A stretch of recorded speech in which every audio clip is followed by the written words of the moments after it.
Di sebuah ruang tamu mewah dengan lampu kristal bergoyang pelan, seorang santri berwajah letih berdiri menunduk.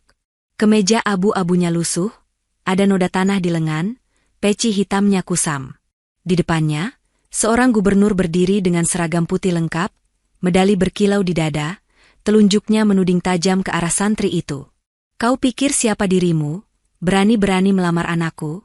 Suaranya menggema di antara sofa emas dan tirai tebal. Santri itu hanya menghela napas, menahan air mata yang hampir jatuh. Di balik pilar, seorang perempuan muda berhijab krem menggigit bibir, air mata mengalir di pipinya. Dialah Raras, putri gubernur, yang diam-diam mengenal santri itu sebagai lelaki paling sopan di pesantren. "Keluar dari rumah ini, sebelum aku menyuruh pengawal menyeretmu," sambung sang gubernur. Santri itu menangkupkan tangan, meminta maaf, lalu melangkah pergi dengan langkah berat. Tak ada yang tahu, lelaki yang mereka usir malam itu bukan sekadar santri miskin biasa. Ternyata, sebelum cerita ini dimulai, silakan tulis di kolom komentar kalian menonton dari kota mana. Jangan lupa tekan tombol like dan subscribe channel ini. Untuk yang sudah mendukung dengan like, komen, dan subscribe, semoga Allah mempermudah setiap urusan kalian, meluaskan rezeki, disehatkan badannya, dan mengabulkan segala keinginan dunia maupun akhirat. Amin ya rabbal alamin. Sekarang mari kita mulai ceritanya. Malam itu, lampu kota memantul di kaca gedung tinggi tempat Darmaya berdiri. Dari lantai 20, jalanan tampak seperti sungai cahaya yang tidak pernah tidur. Ia menatap ke bawah dengan mata lelah. Dasi hitamnya sudah longgar, kemeja putihnya masih licin, tapi wajahnya seperti orang yang baru saja kalah perang. "Rapat dengan investor selesai, bos," suara sekretarisnya terdengar pelan. "Baik, terima kasih. Kamu pulang duluan, ya?" jawab Darmaya. Pintu menutup. Ruangan kembali sunyi, hanya terdengar dengung pendingin ruangan. Di meja, berjejer laporan laba, grafik naik, angka-angka yang bagi banyak orang adalah impian. Tapi bagi Darmaya, semua itu seperti huruf tanpa makna. Ia mengambil foto kecil yang selalu ia simpan di laci. Foto rumah papan di pedalaman Kalimantan, tempat ia tumbuh sebagai anak buruh tambang. Di belakang rumah tampak bukit yang dulu hijau, sekarang berubah jadi lubang lebar. "Ayah, ibu," bisiknya, "kalau kalian masih ada, kalian bangga tidak dengan anak ini?" Tiba-tiba kenangan masa kecil datang bertubi-tubi. Ia teringat ayahnya pulang dengan badan penuh lumpur, ibunya yang berdagang kecil-kecilan, dan bagaimana mereka selalu menjaga sholat meski tubuh remuk oleh lelah. Ayahnya sering berkata, "Kalau suatu hari kamu kaya, jangan lupa jadi orang baik. Jangan cuma jadi orang besar." Darmaya menghela napas panjang. Beberapa tahun terakhir, kesibukan membuatnya menjauh dari suasana masjid, dari majelis ilmu. Ia lebih sering menghadap layar laptop daripada sajadah. Padahal, di dalam hatinya ada kerinduan aneh pada suara azan subuh dan pelajaran kitab kuning yang dulu sempat ia cicipi sebentar. Malam itu, ia mematikan lampu kantor lebih cepat. Di perjalanan pulang, mobilnya berhenti di depan sebuah masjid kecil di pinggir jalan. Lampunya remang, tapi suara lantunan tilawah terdengar lembut. Ia turun, melepas sepatu mahalnya, melangkah ke dalam. Seorang kiai sepuh sedang memberi nasihat pada jamaah muda tentang makna mencari dunia tanpa kehilangan akhirat. "Orang yang paling mulia," kata kiai, "bukan yang paling banyak hartanya, tapi yang paling bersih niatnya. Ketika ia memiliki segala, ia tetap merasa tamu di dunia, bukan pemilik." Kata-kata itu menancap. Setelah sholat, Darmaya memberanikan diri mendekat. "Kiai, saya rindu belajar seperti dulu," ujarnya pelan. Kiai menatapnya lama, kemudian tersenyum. "Kalau rindu, datang saja. Pintu ilmu tidak pernah menolak siapapun. Tapi ingat, ketika kamu mengetuknya, mungkin Allah akan mengguncang hidupmu supaya kamu benar-benar kembali." Darmaya pulang dengan hati yang aneh. Di kamar apartemen mewahnya, ia duduk di tepi ranjang, memandang tumpukan kemeja mahal di lemari. Entah dari mana, terlintas sebuah ide gila. Bagaimana kalau ia benar-benar meninggalkan sementara semuanya, kembali menjadi santri tanpa nama? Malam itu, ia tidak langsung tidur. Ia menulis beberapa surat, mengatur agar perusahaannya tetap berjalan meski ia pergi beberapa bulan. Sebuah rencana nekat mulai disusun, rencana yang kelak akan menyeretnya ke ruang tamu seorang gubernur dan mengubah hidupnya selamanya. Sebulan kemudian, sebuah travel berhenti di depan pesantren tua di pinggiran kota kecil Jawa. Dari dalam turun seorang lelaki dengan tas ransel biasa, kemeja abu-abu, dan peci hitam yang tidak terlalu baru. Wajahnya masih sama, tapi tanpa setelan jas, tanpa jam tangan mahal, Darmaya tampak seperti santri baru yang datang dengan harapan sederhana. "Assalamualaikum," sapanya pada penjaga gerbang. "Waalaikumsalam," jawab pemuda bersarung di pos kecil. "Mau daftar mondok, Mas?" "Iya, kalau masih ada kamar." "Insya Allah ada." "Namanya siapa?" Darmaya ragu sejenak. Menyebut nama lengkapnya sama saja membuka semua. Ia teringat masa kecilnya, ketika orang-orang memanggilnya dengan nama panggilan lucu karena lidah mereka sulit menyebut Darmaya dengan benar. "Panggil saja Maya," katanya akhirnya. Buku pendaftaran mencatat nama itu tanpa curiga. Beberapa jam kemudian, Maya alias Darmaya resmi menjadi santri baru. Ia mendapat kamar kecil di lantai 2, berisi kasur tipis, lemari kayu sederhana, dan jendela yang menghadap kebun pisang. Hari-hari di pesantren berjalan sangat berbeda dengan dunia kantornya. Subuh, ia sudah dibangunkan suara ketukan pintu dan seruan teman sekamar. Siang hari, ia duduk di serambi, menghafal matan, membantu di dapur, dan ikut kerja bakti membersihkan halaman. Kesehariannya yang dulu diisi rapat dan makan malam bisnis, kini diganti antre makan di dapur sederhana dan mencuci piring bersama santri lain. Anehnya, ia merasa lebih hidup. Suatu sore, setelah pengajian tafsir, Kiai memanggilnya. "Maya, kamu berbeda dari santri lain," kata Kiai sambil menatapnya tajam. Darmaya tersentak. "Berbeda bagaimana, Kiai?" "Tanganmu," Kiai menunjuk. Tangan orang yang biasa memegang pulpen mahal dan setir mobil, bukan cuma cangkul dan sapu. "Tapi tidak apa, Allah yang bawa kamu ke sini. Jaga niatmu." Darmaya menunduk. Ia merasa ditelanjangi, tapi juga lega karena Kiai tidak memaksa bertanya lebih jauh. "Mulai pekan depan," lanjut Kiai, "kamu bantu bersih-bersih aula dan menemani anak-anak muda yang datang mengaji dari luar. Di sana banyak mahasiswa dan anak pejabat. Hati-hati, jangan sampai niatmu goyah." Darmaya mengangguk. Tidak tahu bahwa di aula itulah ia akan bertemu seorang perempuan yang kelak membuat rencananya yang semula hanya ingin, rewel kecil pada hidup, berubah menjadi badai besar. Aula pesantren sore itu ramai. Karpet hijau digelar rapi, deretan buku hadis tersusun di rak, aroma teh manis dari dapur menyebar lewat pintu terbuka. Di bagian depan, Kiai muda bersiap memberi kajian khusus untuk kelompok perempuan dan mahasiswa. Darmaya, sekarang semua orang memanggilnya Maya, sibuk mengatur pengeras suara dan memastikan kabel tidak berantakan. Ketika ia membereskan sandal di dekat pintu, sebuah mobil hitam berhenti di halaman. Beberapa perempuan muda turun, berjilbab rapi, sebagian sama sekali tidak tampak seperti santri biasa. Di antara mereka, seorang gadis dengan jilbab krem lembut menarik perhatiannya. Wajahnya tenang, matanya teduh, langkahnya anggun. Ia membawa buku catatan dan pena, tidak sibuk dengan gawai seperti teman-temannya. Maya buru-buru menunduk, mengingat pesan Kiai. Pengajian dimulai. Dari belakang aula, Maya melihat gadis berjilbab krem itu mencatat dengan teliti. Setiap kali Kiai menyebut tentang amanah dan kejujuran pemimpin, matanya berkaca-kaca. Setelah kajian selesai, sebagian jamaah langsung pulang. Namun gadis itu mendekati lemari rak, menatap beberapa kitab yang berjajar. Ia mengelus sampulnya dengan hati-hati. Tanpa sengaja, Maya lewat di belakangnya sambil membawa sapu. "Maaf, saya menghalangi?" tanya gadis itu ketika menyadari kehadirannya. Tidak, silakan," jawab Maya cepat. "Apa? Mencari kitab tertentu?" "Bukan," gadis itu tersenyum tipis. "Saya cuma senang melihat tulisan ulama. Rasanya kecil sekali diri ini." Maya mengangguk. Kecil di hadapan ilmu biasanya tanda hati masih hidup. Gadis itu menoleh, sedikit kaget mendengar kalimat itu keluar dari mulut santri berseragam lusuh. "Nama saya Raras," ujarnya pelan.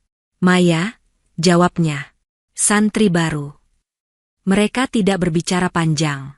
Raras segera dipanggil ibunya, yang menunggu di luar aula. Lewat jendela kecil, Maya melihat seorang perempuan anggun berhijab mewah menggandeng Raras menuju mobil hitam dengan plat khusus. Teman sekamar Maya berbisik, itu anak orang penting. Dengar-dengar, ayahnya gubernur. Maya menelan ludah. Ia menunduk, kembali menyapu, mencoba menertawakan hatinya sendiri yang berdebar hanya karena percakapan singkat. Kau datang ke sini untuk menenangkan hati, bukan menambah masalah, ia mengingatkan diri. Namun sejak hari itu, setiap pengajian sore, tanpa ia mau, matanya akan mencari sosok berjilbab krem yang duduk rapi di deretan tengah. Bulan berganti. Raras semakin sering datang ke pesantren. Kadang bersama ibunya, kadang ditemani sopir dan ajudan. Orang-orang menyapanya dengan panggilan sopan, tapi di aula, ia tidak menuntut perlakuan istimewa. Ia duduk bersama yang lain, sesekali membantu membereskan buku. Pada suatu sore hujan, jamaah tidak begitu banyak. Setelah pengajian, listrik sempat mati sebentar. Dalam remang, Kiai meminta beberapa santri membantu menyalakan lilin. Maya segera bergerak, menaruh lilin di beberapa sudut aula. Ketika ia hendak keluar, ia melihat Raras berhenti di depan rak kitab, seperti biasa. Kali ini, langkahnya goyah. Ia memegang dada, menarik napas panjang. Mbak Raras, tidak apa-apa, tanya Maya spontan. Raras tersenyum lemah. Pusing sedikit, mungkin karena belum makan sejak siang. Tanpa pikir panjang, Maya mengambil roti kering yang ia simpan di kantong baju. Ini cuma roti murahan, tapi kalau bisa membantu sedikit, ambillah. Raras menerimanya dengan ragu-ragu, kemudian tertawa kecil. Ternyata santri juga bawa bekal darurat. Kami biasa lapar di waktu yang tidak tepat, jawab Maya, mencoba bercanda. Suasana mencair. Mereka duduk sebentar di serambi, mengobrol ringan tentang buku, tentang kampung halaman, dan tentang kekhawatiran Raras pada ayahnya yang semakin sibuk dengan urusan jabatan. Dari percakapan singkat itu, Maya melihat sisi lain Raras. Bukan sekadar anak pejabat, tapi gadis yang sering kesepian di rumah besar, yang rindu makan di lantai beralaskan tikar, yang ingin punya suami yang bisa menuntunnya, bukan hanya memamerkannya. Malam-malam berikutnya, bayangan Raras tidak mau pergi dari pikiran Maya. Ia berusaha menepisnya dengan hafalan dan zikir, tapi hati tetap punya caranya sendiri. Suatu malam, ia memberanikan diri berkonsultasi dengan Kiai.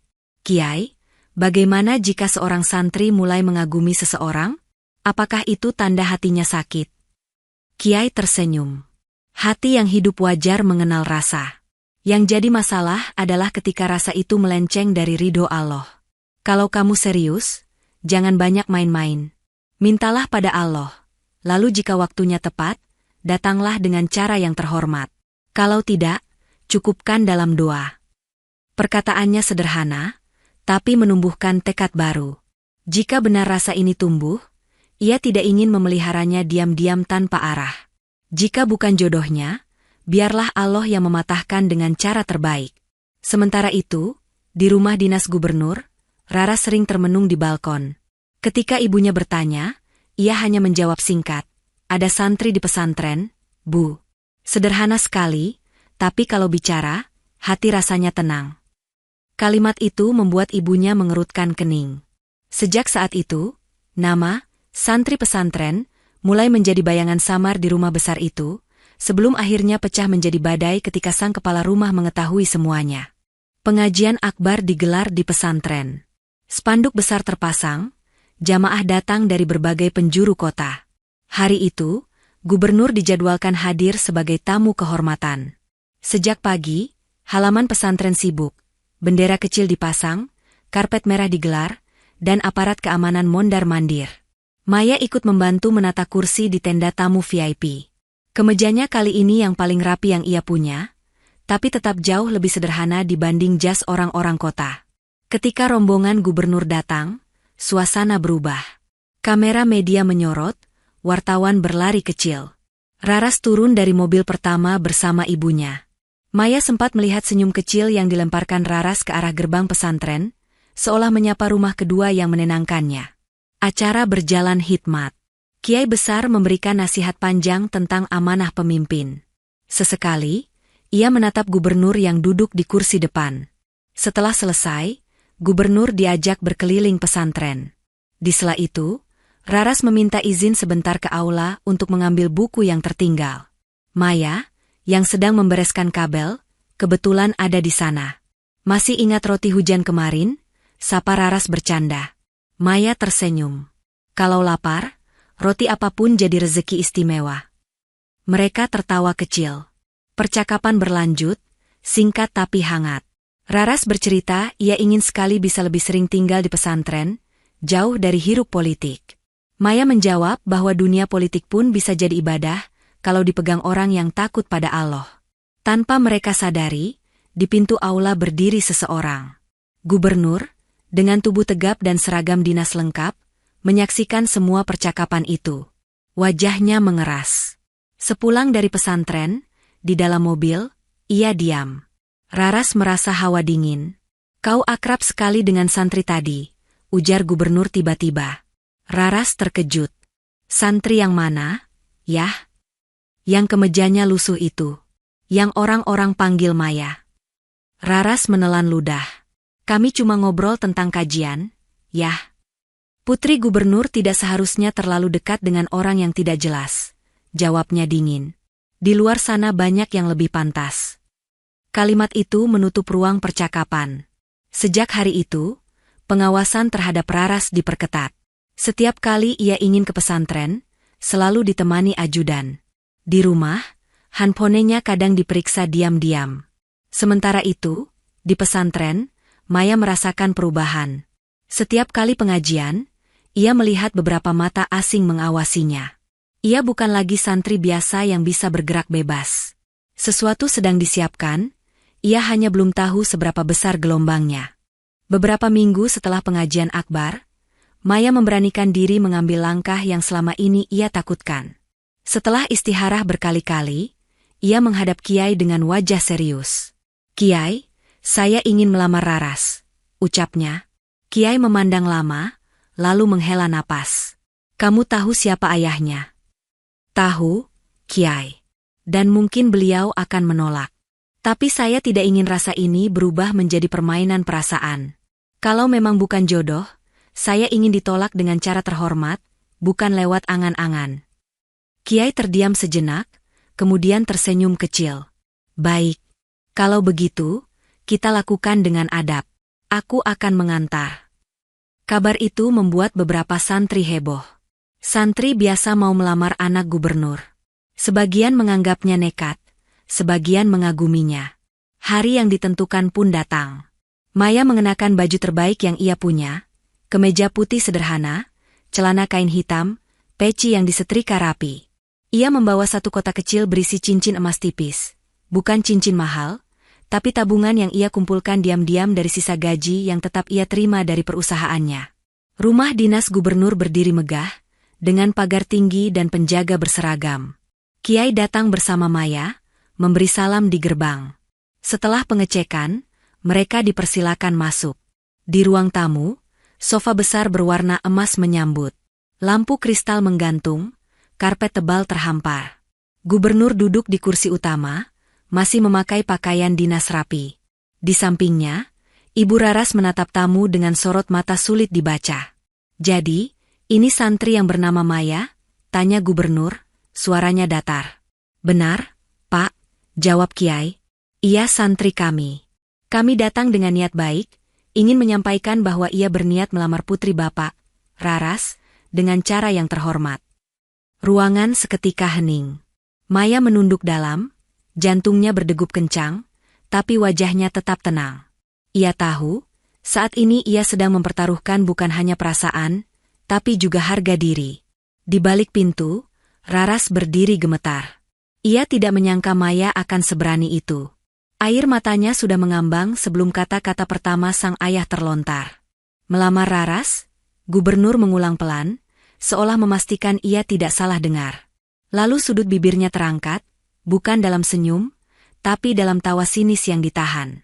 Anak muda, ia berdiri, berjalan mendekati Maya. Angkat kepalamu. Pelan-pelan, Maya menuruti. Mata mereka bertemu. Di mata gubernur, Maya melihat bukan sekadar penolakan, tapi penilaian. Kamu datang ke rumah dinas gubernur. Dengan baju seperti itu, kemeja masih ada noda tanah, hanya membawa satu kotak kecil, dan berani menyebut nama putriku, suaranya meninggi sedikit. Maya menelan ludah. Saya minta maaf kalau pakaian saya tidak layak di mata Bapak. Ini yang terbaik yang saya punya di pesantren. Saya datang membawa niat, bukan kemewahan. Gubernur menunjuk dadanya. Kau tahu berapa banyak pria dari keluarga terpandang yang ingin melamar Raras? Pengusaha besar, anak pejabat, orang-orang yang bisa menjamin masa depannya. Lalu kau, santri yang bahkan alamat rumahnya saja aku tidak tahu, datang dengan percaya diri seperti ini. Ibu Raras mencoba menenangkan. Pak, mungkin bisa didengar dulu. Tidak usah, potongnya. Ia kembali menatap Maya. Kau kerja apa? Saat ini saya mondok, Pak. Sebelumnya saya menjalankan usaha tambang, jawab Maya, memilih kata-kata hati-hati. Usaha tambang? Gubernur tertawa pendek. Di mana? Seberapa besar? Siapa yang bisa menjamin? Jangan-jangan cuma buruh yang mengaku bos. Kata-kata itu menusuk. Maya bisa saja mengeluarkan kartu nama, menyebut nama perusahaannya yang sering muncul di berita nasional. Tapi ia menahan diri. Ia datang sebagai Maya, bukan sebagai Darmaya sang bos. Kiai mencoba menengahi. Pak Gubernur, pemuda ini punya akhlak baik.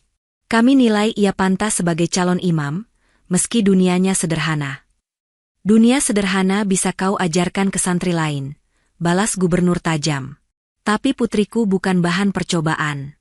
Aku tidak akan menurunkan standar demi orang yang bahkan tidak tahu diri. Ia kemudian mendekat, telunjuknya menunjuk dada Maya. Kau dengar baik-baik. Aku menolak lamaranmu. Bukan hanya hari ini, tapi selamanya. Jangan pernah berani mendekati Raras lagi. Kalau masih nekat, jangan salahkan kalau aku pakai wewenangku. Air mata mengalir di pipi Raras di balik pintu. Ibu Raras menutup wajah, malu sekaligus iba. Kiai menunduk, hatinya pedih melihat santri yang ia sayangi dihina di depan mata. Maya menarik napas dalam. Baik, Pak. Saya terima penolakan Bapak. Saya minta maaf kalau kedatangan saya mengganggu. Tanpa satupun pembelaan tentang siapa ia sebenarnya, ia menangkupkan tangan pada gubernur dan istrinya, lalu berpaling ke arah Kiai. Kiai, kita pamit, ucapnya pelan. Mereka melangkah keluar dari ruang tamu mewah itu. Di ambang pintu, Maya sempat melihat sekilas wajah Raras yang basah oleh air mata. Pandangan mereka beradu sedetik, lalu pintu tertutup kembali, memisahkan dua hati yang belum sempat berkata apa-apa. Perjalanan pulang terasa lebih berat dari biasanya. Mobil tua milik pesantren melaju pelan di antara jalan kota. Lampu-lampu jalan lewat seperti garis-garis cahaya yang kabur di kaca, mirip dengan pandangan Maya yang berkabut. Kiai yang duduk di samping sopir beberapa kali menoleh ke belakang. Kamu bagaimana, Maya? Tanyanya lembut. Maya menghela napas. Saya baik, Kiai. Kau tidak harus pura-pura kuat di hadapanku. Maya tersenyum hambar. Saya tidak sedang pura-pura, Kiai. Saya hanya sedang belajar menerima bahwa doa yang tidak dikabulkan juga bentuk sayang dari Allah. Kiai mengangguk, matanya berkaca-kaca mendengar jawaban itu. Kau tahu, ketika tadi kau tidak menyebut identitas aslimu, aku sadar bahwa hatimu sedang diuji di level lain. Tidak semua orang sanggup menahan diri seperti itu. Maya menatap keluar jendela. Kalau saya membuka siapa saya, mungkin penolakan itu berubah jadi penerimaan. Tapi apa artinya pernikahan yang dibangun di atas kagum pada harta, bukan pada iman? Saya tidak ingin Raras memilih karena nama perusahaan, Kiai. Angin malam masuk lewat jendela kecil yang sedikit terbuka. Di luar, kota berlalu, kembali menuju pinggiran tempat pesantren berdiri. Begitu memasuki halaman, beberapa santri yang penasaran menghampiri. Bagaimana, Maya? Diterima? Tanya mereka. Maya hanya tersenyum. Doakan saja yang terbaik. Malam ini, aku ingin tidur lebih cepat. Di kamar, ia duduk di tepi kasur, membuka pecinya, membiarkan rambutnya berantakan. Kemeja yang tadi dihina sebagai lusuh ia lipat pelan, seolah tidak ingin menghilangkan sedikitpun bekas peristiwa tadi. Malam itu, ia tidak langsung memejamkan mata. Ia mengambil wudhu, lalu berdiri di atas sajadah. Rakaat demi rakaat ia jalani dengan dada yang sesak. Setiap kali sujud, air matanya menetes di atas kain. "Ya Allah," bisiknya, "kalau aku salah melangkah, maafkan aku. Aku hanya ingin melamar dengan cara yang Engkau ridho. Kalau Raras bukan untukku, tenangkan hatiku. Jangan biarkan luka ini berubah menjadi kebencian atau kesombongan ketika Engkau mengangkatku." Di tempat lain, di kamar besar berbalkon luas, Raras juga menangis di atas sajadahnya. Ia merasa bersalah karena diam saat Maya dihina, tapi ia juga tidak punya kekuatan melawan ayahnya. Bibirnya bergetar menyebut nama Maya dalam doa, memohon agar Allah melindungi lelaki yang pernah memberinya sepotong roti di hari hujan. Malam berlalu dengan dua hati yang sama-sama perih namun sama-sama bersujud. Tidak ada yang tahu bahwa penolakan malam itu hanyalah permulaan dari rencana Allah yang jauh lebih besar, yang akan mengantarkan Maya kembali ke hadapan gubernur bukan sebagai santri lusuh, melainkan sebagai sosok yang membuat satu provinsi menahan napas. Pagi setelah malam penuh air mata itu, Maya duduk lama di serambi pesantren. Suara santri kecil mengaji terdengar dari mushola, burung-burung berputar di langit, namun hatinya masih berat. Di tangan kanannya, ponsel yang selama ini jarang ia sentuh bergetar beberapa kali, menandakan pesan dari kantor pusat. "Bos, ada masalah di lokasi timur." Begitu salah satu pesannya. "Beberapa buruh di tambang liar sebelah meminta bantuan," tulis yang lain. Selama menyamar di pesantren, ia tetap sesekali memantau perusahaannya dari jauh. Hanya segelintir orang paling dekat yang tahu ia sedang menarik diri. Namun kini, membaca laporan tentang kecelakaan kecil dan gaji buruh yang ditahan pengusaha lain, hatinya kembali terusik. Kiai datang duduk di sampingnya, membawa 2 gelas teh. "Kau kelihatan seperti orang yang sudah berjalan jauh lalu melihat persimpangan lagi," kata Kiai pelan. Maya tersenyum tipis. "Mungkin begitu, Kiai. Selama di sini, saya merasa damai. Tapi di luar sana, ada banyak hal yang menunggu diselesaikan. Tambang-tambang yang butuh diatur, buruh-buruh yang butuh dibela." "Hati yang gelisah terhadap kezaliman adalah karunia," jawab Kiai. "Kalau Allah memberi kamu kedudukan di dunia usaha, mungkin memang di sana ladang amalmu. Pesantren bukan tempat pelarian, tapi tempat mengasah pedang. Setelah tajam, pedang harus turun ke medan." Maya menatap daun-daun yang bergoyang. "Kalau saya kembali, Kiai, apakah saya sedang lari dari rasa sakit lamaran kemarin, atau justru menghadapi tugas baru? Saya takut niat saya bercampur." Kiai mengangkat gelas. "Tidak ada niat yang tiba-tiba sempurna. Yang penting, kau terus luruskan di perjalanan. Sebelum pergi, kuatkan satu hal, jangan jadikan kekayaan sebagai cara membalas hinaan. Jadikan itu alat menolong lebih banyak orang." Kata-kata itu membuat dadanya sedikit lega. Malam harinya, ia kembali sujud panjang, menyebut satu persatu nama orang di hidupnya. Kedua orang tuanya yang sudah tiada, para buruh di kampung, para santri di pesantren, Kiai, Raras yang kini semakin jauh. Ia menyerahkan semua pada Allah sambil pelan-pelan merelakan jika harus meninggalkan pesantren dalam waktu dekat. Beberapa hari kemudian, setelah berpamitan pada para ustadz dan santri, ia berdiri di gerbang dengan tas ransel yang sama seperti saat datang dulu. Bedanya, kali ini langkahnya membawa pulang hati yang jauh lebih halus dan niat yang lebih berat. Ia melangkah menuju mobil yang dikirim kantor. Di depan pintu pesantren, Kiai mengangkat tangan, melambai dengan senyum tenang. Maya membalas lambaian itu dengan tatapan penuh syukur, sebelum dunia bisnis kembali menyambutnya dengan segala hiruk yang menunggu.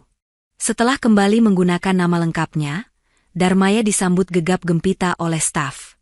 Rapat demi rapat menumpuk, laporan keuntungan meningkat. Namun kali ini, caranya memandang angka berbeda.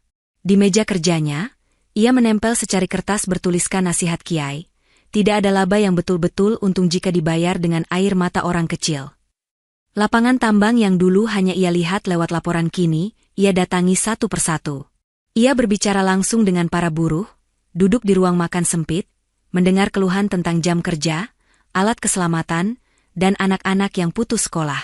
Di salah satu wilayah, Ia mendengar kabar tentang tambang ilegal yang sering memanfaatkan buruh harian dengan gaji kecil. Ketika ia datang secara diam-diam, ia melihat betapa berat kehidupan di sana. Tenda plastik, makanan seadanya, air kotor. "Bos, tempat seperti ini bisa kita ambil alih," kata salah satu manajer. "Kalau izin diurus, kita bisa untung besar." Darmaya menatap para buruh yang sedang makan nasi dengan lauk seadanya. Seorang anak kecil duduk di pangkuan ayahnya, memegang kotak susu kosong. "Kalau kita ambil alih, syaratnya satu," ujar Darmaya. "Tidak boleh ada pemotongan gaji semaunya. Kita beri mereka asuransi, dan anak mereka harus punya akses sekolah. Kalau tidak, lebih baik kita cari lokasi lain." Manajer terkejut. "Tapi biaya akan..." "Ambil dari bagian saya," potongnya. "Aku sudah terlalu kenyang dengan angka di laporan. Sekarang, aku mau kenyang melihat orang tersenyum." Perlahan, kabar tentang bos tambang yang tidak biasa menyebar. Sebagian menganggapnya pencitraan, sebagian lagi benar-benar merasakan manfaatnya. Beberapa media menulis, namun Darmaya tidak tertarik di wawancara panjang. Ia lebih suka menghabiskan waktu di lapangan, menyusun program beasiswa untuk anak-anak buruh, dan memperbaiki masjid kecil di dekat lokasi tambang. Sedikit demi sedikit, wajahnya mulai dikenal di kalangan pejabat daerah sebagai pengusaha yang susah diajak main kotor. Ketika ada rencana proyek bersama pemerintah, namanya selalu masuk dalam daftar calon mitra. Di antara surat undangan yang datang ke kantornya, suatu hari ada satu amplop dengan kop khusus. Undangan acara besar di ibu kota provinsi tempat Raras tinggal. Gubernur mengundang para pengusaha utama untuk mendengar presentasi proyek, tambang ramah lingkungan dan pembangunan rumah sakit. Darmaya memandangi undangan itu lama. Nama gubernur di bagian bawah terasa tidak asing, tapi juga penuh jejak luka. Sekretaris menunggu jawabannya. "Kita jawab apa, Pak?" Darmaya tersenyum tipis. "Kita datang. Tapi kali ini, kita datang bukan sebagai santri yang meminta restu, melainkan sebagai pengusaha yang ingin membawa manfaat. Niatnya harus tetap sama, mencari ridho Allah, bukan balas dendam." Hari persiapan tiba. Tim perusahaan bekerja keras menyiapkan proposal, grafik, dan simulasi dampak lingkungan. Darmaya menekankan satu hal dalam setiap rapat. "Kita datang bukan untuk memikat dengan janji kosong," katanya. "Semua yang kita tulis harus bisa kita pertanggungjawabkan. Kalau tidak, lebih baik kita mundur daripada menyakiti orang kecil." Malam sebelum keberangkatan, ia duduk sendirian di musola kecil kantornya. Sajadah biru terhampar, cahaya lampu temaram. Ia teringat jelas bagaimana dulu ia berdiri di ruang tamu mewah gubernur dengan kemeja lusuh, telunjuk marah mengarah ke dadanya. "Ya Allah," doanya lembut, "jangan biarkan aku kembali ke sana dengan niat yang mengotori hatiku. Kalau Engkau ingin membalikan keadaan, biarkan itu menjadi peringatan bagiku agar tidak sombong sebagaimana dulu mereka sombong." Di tempat lain, di rumah dinas, Raras duduk di meja kerjanya, membaca daftar tamu yang akan hadir di acara besok. Matanya berhenti di satu nama, Darmaya Saputra, direktur utama sebuah perusahaan tambang besar. Hati kecilnya berdesir aneh. Apakah ini orang yang sama? Batinnya. Ia teringat Maya, santri yang pernah melamarnya dengan cincin sederhana di kota kecil. Nama itu mirip, hanya ditambah beberapa huruf. Ia tidak berani bertanya pada ayahnya. Namun malam itu, doanya berubah. "Ya Allah, kalau memang dia orang yang sama, jagalah hatinya agar tidak berubah buruk karena apa yang ayah lakukan dulu. Dan kalau bukan, jangan biarkan aku berharap pada bayangan." Gubernur sendiri sibuk menyiapkan pidato. Di depan cermin, ia melatih kalimat sambutan untuk para pengusaha besar. Baginya, acara besok kesempatan menambah citra sebagai pemimpin yang peduli pembangunan. Ia belum tahu bahwa salah satu orang yang akan ia sambut dengan senyum diplomatik adalah lelaki yang dulu ia usir seperti pengemis. Pagi itu, halaman kantor gubernur dipenuhi spanduk dan bendera kecil. Karpet merah digelar dari gerbang sampai pintu utama. Media lokal berkerumun, kamera siap menyorot rombongan tamu yang datang. Seorang ajudan berlari kecil menemui gubernur. "Pak, rombongan perusahaan tambang utama sudah mendekat. Mereka datang dengan 10 mobil, Pak." 10? Gubernur menaikkan alis. Puas. Bagus. Berarti mereka benar-benar serius. Di luar, suara mesin mewah terdengar bergantian. Satu persatu mobil berhenti rapi di depan tangga. Pegawai dan warga yang menonton berdecak kagum melihat deretan kendaraan mengkilap itu, seolah menonton film. Dari mobil depan, turun beberapa staf penting, memakai setelan rapi. Mereka membuka pintu mobil di tengah. Seorang pria melangkah turun dengan jas sederhana berwarna gelap, kemeja putih, dan dasi yang tidak terlalu mencolok. Di kepalanya tidak ada peci santri, hanya rambut yang disisir rapi. Sekilas, tidak ada yang istimewa. Tapi cara ia berjalan tenang, caranya menyalami sopir satu persatu, dan bagaimana stafnya memperlakukan dia, membuat jelas bahwa dialah pemimpin rombongan. Gubernur berdiri di ujung karpet merah, senyum resminya terpasang. Ia melangkah maju, tangan terulur. "Selamat datang di kantor kami," ucapnya lantang. "Anda pasti Pak Darmaya, pengusaha yang belakangan sering dibicarakan." Pria itu mengulurkan tangan. Ketika kulit mereka bersentuhan, ada kilatan aneh di mata tamu itu. Sekejap saja, tapi cukup membuat gubernur terdiam sepersekian detik. "Terima kasih, Pak Gubernur," jawab tamu itu sopan. "Senang bisa akhirnya bertemu langsung." Suara itu, ada nada yang tidak asing. Raras yang melihat dari balkon lantai 2 menahan napas. Ia tidak bisa melihat wajahnya dengan jelas dari jarak itu, tapi gerak-geriknya mengingatkan pada seseorang yang sudah lama ia sebut dalam doa. Rombongan masuk ke gedung. Kamera mengikuti. Di ruang rapat besar, nama Darmaya tertulis jelas di kartu meja, Darmaya Saputra. Gubernur duduk di kursi utama, memimpin acara. Satu persatu pengusaha mempresentasikan rencana mereka. Ketika giliran perusahaan Darmaya, semua mata tertuju padanya. Ia berdiri, membuka map dengan tenang, menatap layar presentasi yang menampilkan foto-foto tambang yang dikelola perusahaannya. Di slide berikutnya, muncul gambar masjid yang dibangun untuk buruh, sekolah kecil, dan wajah anak-anak yang menerima beasiswa. "Kami tidak hanya membawa modal," katanya. "Kami membawa janji untuk tidak memotong masa depan generasi berikutnya." Kata-kata itu langsung menarik perhatian. Beberapa pejabat saling berbisik, terkesan. Gubernur mengangguk puas. Sejauh ini, semua berjalan sesuai keinginannya. Hanya satu hal yang belum ia sadari, wajah di depan itu, meski tanpa peci, sebenarnya pernah berdiri di ruang tamunya dalam keadaan jauh lebih sederhana. Setelah paparan selesai, sesi tanya-jawab dibuka. Beberapa pejabat mengangkat tangan, bertanya tentang sistem pengelolaan, dampak lingkungan, dan pembinaan warga lokal. Darmaya menjawab satu persatu dengan sabar. Sampai akhirnya, seorang pejabat senior bertanya, "Apa yang membuat perusahaan Anda berbeda dari pengusaha tambang lain yang kadang hanya memikirkan laba?" Darmaya tersenyum kecil. Ia menatap sebentar ke arah kamera media, lalu kembali menatap gubernur. "Karena saya pernah melihat dari dekat betapa sakitnya ketika orang kecil hanya dianggap angka," katanya. "Saya lahir sebagai anak buruh tambang. Ayah saya meninggal karena kecelakaan kerja yang ditutup begitu saja. Sejak itu, saya berjanji, jika suatu hari saya punya kesempatan memimpin usaha, saya tidak mau mengulang kesalahan yang sama." Ruangan hening. Beberapa orang mengangguk simpati. "Dan beberapa bulan lalu," lanjutnya pelan, "saya belajar cara lain untuk memandang dunia, dengan tinggal sebagai santri di sebuah pesantren. Di sana saya belajar bahwa kehormatan bukan di jas, tapi di akhlak. Saya pernah datang ke rumah seorang pejabat tinggi dengan pakaian santri, membawa niat baik melamar putrinya.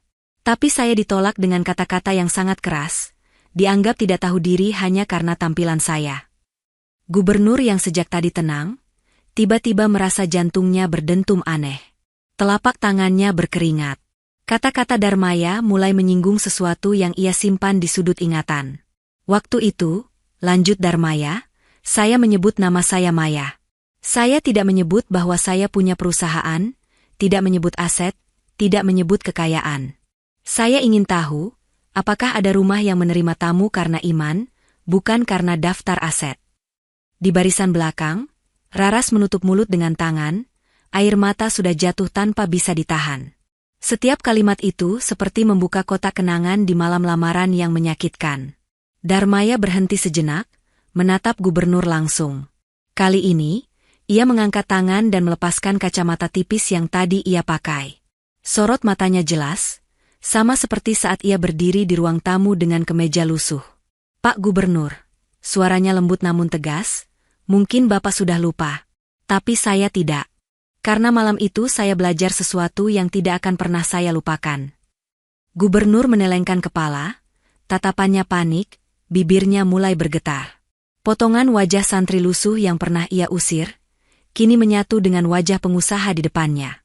Ia sadar, lelaki yang pernah ia sebut tidak tahu diri itu sekarang sedang duduk di kursi tamu kehormatan yang ia sambut dengan karpet merah. Wartawan mulai berbisik, mikrofon bergerak mendekat. Suasana ruang rapat berubah menegang. Bukan lagi sekadar pertemuan bisnis, tapi panggung takdir yang menyingkap sisi lain dari seorang pemimpin. Setelah keheningan panjang, Darmaya kembali berbicara. Kali ini suaranya tidak meninggi, tapi setiap kata terasa berat. "Malam itu," katanya, "saya pulang ke pesantren dengan hati yang hampir patah. Namun kiai saya mengingatkan, mungkin Allah sedang menguji, apakah saya akan menggunakan harta untuk balas dendam atau tetap untuk kebaikan." Ia menoleh sebentar ke arah kamera media.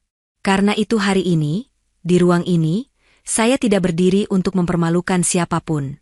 Saya hanya ingin memberikan satu pelajaran, terutama pada diri saya sendiri, bahwa menilai orang dari penampilan adalah hal paling berbahaya yang bisa dilakukan seorang pemimpin." Ia lalu menunduk sedikit ke arah gubernur. "Saya tidak akan mengulang kata-kata yang dulu Bapak ucapkan," ujarnya lembut. "Saya sudah memaafkan sejak lama. Dan saya datang ke sini bukan untuk mencari pengakuan sebagai calon menantu lagi, tetapi sebagai mitra yang ingin membantu membangun, selama caranya jujur dan tidak menyakiti rakyat." Ruangan bergetar oleh napas yang tertahan. Beberapa pejabat menatap antara kagum dan canggung. Mereka tahu media akan menangkap momen ini dan membawanya ke layar banyak orang. Gubernur menelan ludah. Ia mencoba tersenyum, tapi bibirnya kaku. Saya tidak menyangka," katanya pelan, "kalau memang kamu orang yang sama." Kata-katanya menggantung. Ia teringat jelas telunjuknya yang pernah menuding dada Maya, suara kerasnya yang menyuruh pemuda itu keluar. Kini, di hadapannya, pemuda itu kembali bukan dengan kotak cincin kecil, tapi dengan barisan mobil mewah dan kekuatan modal yang provinsi butuhkan. Di balkon, Rara sudah tak mampu menahan diri. Ia berdiri, melangkah turun pelan-pelan ke ruang rapat. Beberapa orang mencoba menahannya, tapi ia tetap maju. Ketika Darmaya menutup presentasinya dan kembali ke kursi, Raras muncul di pintu. Gaun kerjanya sederhana, jilbab krem melilit lembut, namun wajahnya penuh air mata. Ia berjalan mendekat, melewati deretan kursi pejabat yang berbisik. "Maya," suaranya nyaris hanya berupa napas. Darmaya menoleh. Mata mereka bertemu. Sejenak, ruangan yang penuh orang itu menghilang dari kesadaran mereka. Yang tersisa hanya dua manusia yang pernah dipisahkan pintu besar malam lamaran. "Maafkan aku," Raras berbisik, cukup keras untuk ditangkap beberapa mikrofon. "Waktu itu aku diam. Aku pengecut." Darmaya menggeleng pelan. "Kau tidak salah. Kau terjebak di antara bakti pada orang tua dan keinginan hatimu." Gubernur menatap adegan itu dengan wajah pucat. Reputasinya sebagai pemimpin tegas terguncang oleh rasa malu yang menekan dada. Di matanya, ia melihat putri yang ia sayangi menangis di depan semua orang karena luka yang sebagian besar ia sebabkan. Ia berdiri, menarik napas dalam. "Saudara-saudara," ujarnya pelan, "saya minta waktu sebentar tanpa kamera." Beberapa wartawan protes, tapi panitia sigap mematikan sebagian siaran langsung. Yang tertinggal hanya beberapa kamera internal. Gubernur berjalan mendekati Darmaya dan Raras. Ia menatap pemuda itu lama, kemudian menurunkan pandangannya. "Maya, atau Darmaya," katanya, suara serak. "Saya salah menilai. Malam itu saya buta. Bukan karena kamu tidak layak, tapi karena saya terlalu takut putri saya hidup susah. Saya meminta maaf, bukan sebagai gubernur, tapi sebagai seorang ayah yang telah melukai laki-laki yang datang dengan cara terhormat." Kata-kata itu membuat Raras menangis lebih keras. tapi kali ini air matanya bercampur lega. Kiai yang diundang sebagai penasehat rohani tampak mengangguk pelan di sudut ruangan. Darmaya menghela napas panjang, lalu menjawab dengan tenang. Saya sudah memaafkan sejak saya meninggalkan rumah Bapak malam itu. Kalaupun saya kembali hari ini, itu karena Allah yang mengatur. Saya berharap kejadian ini menjadi pengingat untuk kita semua, bukan untuk menambah aib siapapun. Sesi rapat dilanjutkan singkat. Keputusan awal menyatakan bahwa kerjasama dengan perusahaan Darmaya akan dibahas lebih lanjut dengan tim teknis, dengan catatan ketat soal lingkungan dan hak buruh. Namun di luar semua itu, sesuatu yang jauh lebih penting sudah terjadi. Hati-hati yang dulu tertutup mulai terbuka kembali. Beberapa bulan berlalu. Proyek kerjasama berjalan sesuai koridor, pengawasan diperketat, dan masyarakat mulai melihat perubahan kecil di lapangan. Namun kabar yang paling banyak dibicarakan justru bukan soal proyek, melainkan tentang rencana pernikahan yang tak pernah dibayangkan orang sebelumnya. Pada suatu sore, mobil sederhana gubernur memasuki halaman pesantren yang dulu ia datangi sebagai tamu kehormatan. Kali ini, tidak ada kamera media, tidak ada karpet merah. Hanya beberapa santri yang berlari kecil menuntun mobil ke tempat parkir. Gubernur turun tanpa seragam dinas, hanya memakai baju koko putih dan sarung. Di sampingnya, Raras melangkah dengan kepala tertunduk, sementara ibunya tersenyum lega. Di serambi, Kiai menunggu dengan senyum hangat. Darmaya berdiri di belakangnya, memakai baju koko putih, celana kain hitam, dan peci, tanpa jas mahal. Wajahnya tenang, namun sorot matanya bergetar halus. Gubernur melangkah mendekat. Ia menyalami Kiai, lalu berbalik ke arah Darmaya. Tanpa banyak kata, ia merangkul pemuda itu.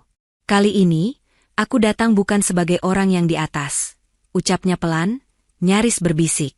Aku datang sebagai ayah yang memohon, maukah kau tetap melamar putriku, bukan karena statusmu sebagai bos tambang, tapi karena hatimu yang dulu datang dengan kemeja lusuh itu. Darmaya merasakan sesuatu mencair di dadanya. Insya Allah, Pak, jawabnya. Kalau Allah masih mengizinkan, saya siap. Akad nikah digelar di aula pesantren, tempat dulu mereka pertama kali bertegur sapa di antara rak kitab.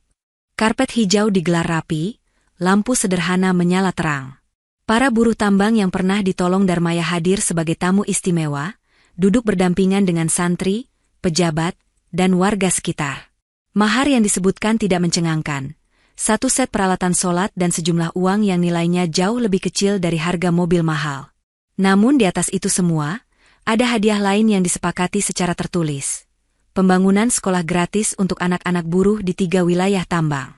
Saat ijab kabul dilafazkan, suara Darmaya mantap, meski matanya basah. Raras duduk di balik tirai tipis. Tangannya bergetar memegang buket bunga sederhana. Ketika semua menjawab, sah, dengan kompak, tirai dibuka, dan 2 pasang mata yang dulu dipisahkan pintu rumah dinas kini dipertemukan kembali di bawah langit pesantren. Setelah acara, di sudut halaman, gubernur duduk sendirian sejenak, memandang para tamu yang tertawa dan saling berdoa. Kiai menghampiri. Bapak memikirkan apa? Tanya Kiai. Saya memikirkan malam ketika saya mengusir anak itu, jawab gubernur. Kalau Allah ingin membuka aib saya, mudah sekali rasanya. Tapi justru saya diberi kesempatan menebusnya. Kiai tersenyum. Allah menutup aib hamba-hamba yang masih mau memperbaiki diri. Yang penting, setelah ini, Bapak memimpin dengan mata yang lebih lembut pada orang kecil.